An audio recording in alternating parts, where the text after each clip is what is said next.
Maayong adlaw mga katos, kuyugi mi sa among laag diri sa Kiranti Resort. Maamis ka kay naay cottages nga nag-umbaw sa dagat. Presko ang hangin o gipalibutan sa mga nindot nga tanom nga bumbil nga makahatag og relaxing nga vibe. Diri pwede pud ka magsugba-sugba. Duna pud sila'y convenience store nga makapalit ka og mga good items. Og ang pinaka-importante naa sila'y baligya nga Red Horse. Ang pinakasikat gyud mao ang puti nga baybayon og tin-aw nga dagat. Perfect para sa mga bata maligo, pero bantayan lang gihapon para safe. Og syempre among ipakita among talent, ang pagsayaw-sayaw.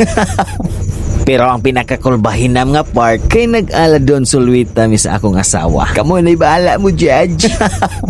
Makita pa gyud nimo ang breathtaking nga views sa Pescador Island nga naghatag og perfect nga backdrop sa among adventure. Dinhi sa Kiranti Resort, dili lang laag kundi usa ka experience nga puno sa kasadya. Salamat sa inyong suporta mga katos. I-comment daw inyong mga picture og nakalaag na mo diri.